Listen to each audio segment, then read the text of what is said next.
please subscribe and don't forget to press the bell icon to get notified whenever we upload a new video. तो मान के चलो कि लाखों साल जब पृथ्वी पे अवतरण हुआ हो गंगा जी का, और गंगा जी के अवतरण में जो भागीरथ जी की भूमिका थी, पूरी गंगा जी ने सबको एक तरह से नया जीवन दिया। ऐसे आधुनिक भागीरथ यशस्वी प्रधानमंत्री श्रीमान नरेंद्र मोदी जी का जोरदार अभिनंदन करें। मध्य प्रदेश की इस धरती पर वाकई अद्भुत इतिहास लिखा जाएगा।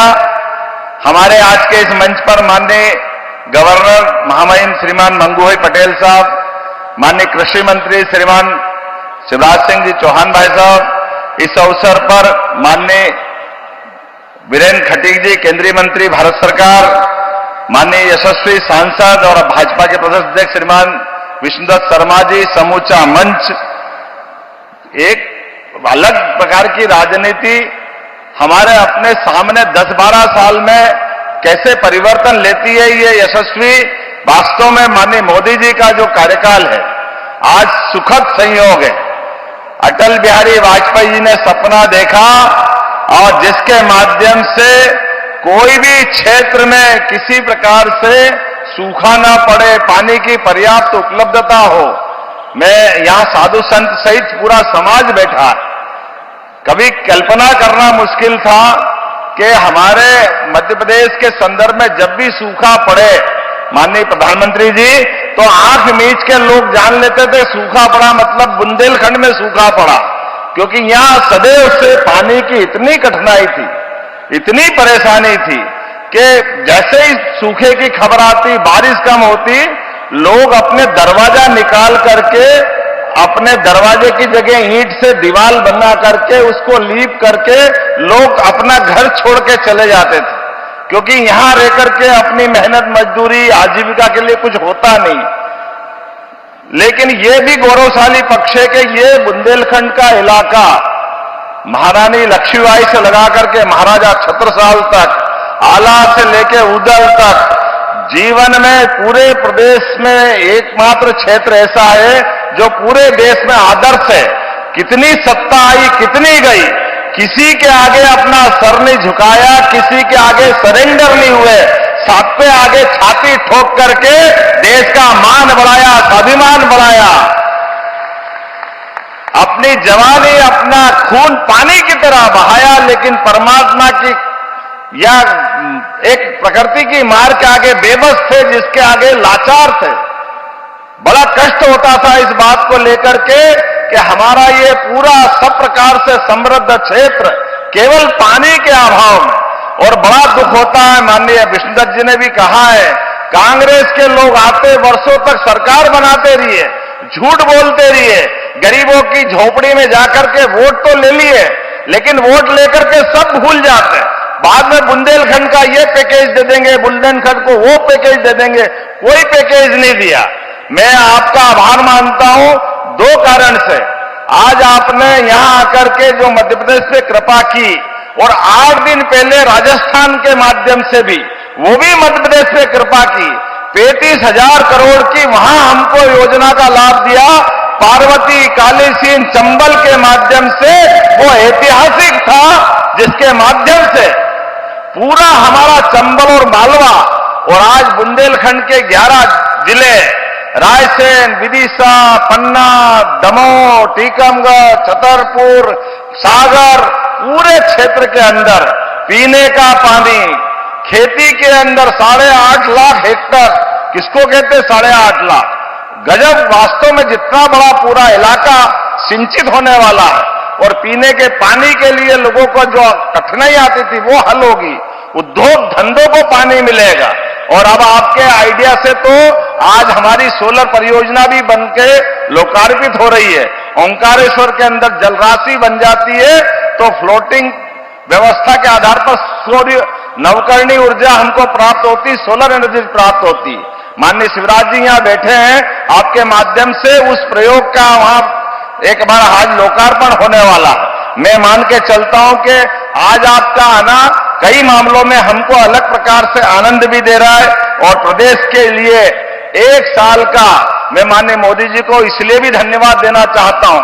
आपने अपने आने के बाद शासन के सूत्रों के माध्यम से सुशासन की स्थापना की, गरीब, युवा, महिला, किसान सब वर्गों की चिंता की और लोकतंत्र की भी चिंता की। लोकतंत्र में गरीब परिवार से आकर के, किसान परिवार से आकर के इतने बड़े राज्य का मुख्यमंत्री बन जाए, ये केवल आपके आशीर्वाद से हो सकता है, अन्यथा कभी नहीं हो सकता। सरकार, समाज, व्यवस्था सब पे समान रूप से ध्यान रखते हुए जो आपने लगातार समाज के सामने आदर्श उत्पन्न किया है, मैं आपका वंदन करता हूं, अभिनंदन करता हूं। हमारे लिए 8 दिन के अंदर 2 बड़ी नई परियोजना, वास्तव में आपने जयपुर में सही कहा था कि दुनिया में बाकी जगह ये आदर्श बनना चाहिए हमारा देश, और उसके माध्यम से राज्यों को संदेश दिया कि हमारी प्राकृतिक संपदाएं ये राज्य की बेहतरी के लिए होना चाहिए, एक दूसरे के साथ देने के लिए होना चाहिए, न कि राज्य में वोट के चक्कर में आपस में लड़ते रहे। वर्षों तक कांग्रेस लड़ते रहे, और मैं जवाबदारी से कहना चाहता हूं, कांग्रेसियों को तो आज भी नहीं सुहारा है ये हमारा भूमि पूजन माननीय प्रधानमंत्री जी की सौगात देना।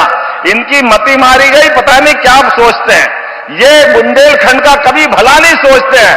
मैं आज आपका हृदय से अभिनंदन करता हूं, ये लाखों लाख जनता इस बात का समर्थन कर रही है कि वास्तव में ये इस योजना की कितनी जरूरत है।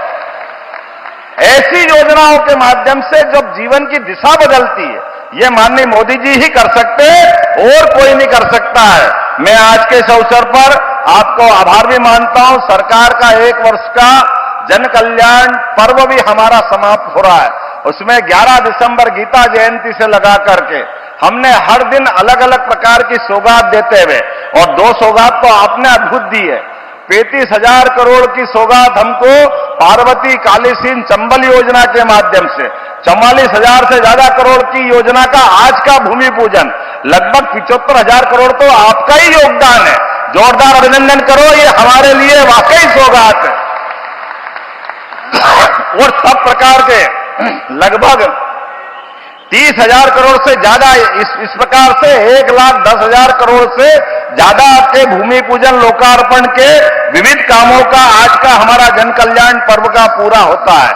माननीय मोदी साहब का जो हमेशा आग्रह रहता है कि हमारी सरकार जनता के प्रति जवाबदेह होना चाहिए, जनता के बीच उनकी योजना का उनका हक उनको मिलना चाहिए, इसलिए हमने इसी जन कल्याण पर्व के साथ साथ 11 दिसंबर से लगाकर 26 जनवरी तक हमारे पूरे प्रदेश के अंदर प्रत्येक गांव, प्रत्येक पंचायत, प्रत्येक वार्ड तक पूरी सरकार का जन कल्याण अभियान का प्रारंभ किया है, जिसके माध्यम से गरीब हितैषी 76 प्रकार की और 53 प्रकार की व्यक्तिगत योजना जो पात्र हितग्राही है ढूंढ करके उनके अलग अलग प्रकार के सर्वे करा करके शिविरों के माध्यम से उनके अपने जीवन में सरकार के सभी प्रकार के लाभ देने का निर्णय किया है, जिसके माध्यम से मैं आपको बताना चाहूंगा कि आज मतलब 23 तारीख तक 7,000 से अधिक शिविर हमने आयोजित किए हैं, जिसमें 5.5 लाख से अधिक आवेदन आए थे, जिसमें 3 लाख आवेदनों का निराकरण हमारे द्वारा करा दिया गया है। ये जन कल्याणकारी योजना है। केवल हमारे इस प्रकार के भूमि पूजन लोकार्पण के अलावा भी जनता के हित की बात जनता के घर जाके करें, ये घर घर अभियान चलेगा। आज स्वर्गीय भारत रत्न अटल बिहारी वाजपेयी जी की भी जयंती है, और ये सुखद संयोग है, अटल बिहारी वाजपेयी मूलतः मध्य प्रदेश के ग्वालियर के रहने वाले थे। ऐसे में आपने आकर के जो हम पे कृपा की, मैं आपका दोनों हाथ जोड़ के आपका आभार भी मानता हूं और जनता की तरफ से धन्यवाद देना चाहता हूं। अद्भुत ये आज का अवसर है, ऐतिहासिक अवसर है। ऐसे कई प्रकार के कामों के बारे में हमने प्रदेश भर में साल भर में निर्णय लिए। हमारे सभी कुलपति, हमने कुलगुरु के नाते से हमारी सांदीपनी की और भगवान कृष्ण की उस परंपरा को स्थापित किया कि गुरु परंपरा करते ही हमारे संस्कार से हम जुड़ते हैं। शासकीय पदों पे 1 लाख से ज्यादा पदों की भर्ती और 5 साल के अंदर 2.5 लाख से ज्यादा पदों की भर्ती हम करने वाले हैं। उच्च शिक्षा के माध्यम से 55 जिलों के पीएम एक्सीलेंस कॉलेज जो 2020 की शिक्षा नीति है, इस आधार पर हमने प्रत्येक जिले में एक पीएम एक्सीलेंस कॉलेज लाने की घोषणा की है, लागू कर दिया है। हमारे छात्र छात्राओं के लिए उनकी उपाधि, उनकी अंक सूची डिजी लॉकर के माध्यम से अब उनको अपनी मार्कशीट, उनकी टीसी लेकर घूमने की जरूरत नहीं। ऐसे बहुत सारे काम करे, लेकिन एक महत्वपूर्ण काम किया है, हमने 2025 का वर्ष उद्योग वर्ष के नाते से मनाने का निर्णय किया है और अभी 6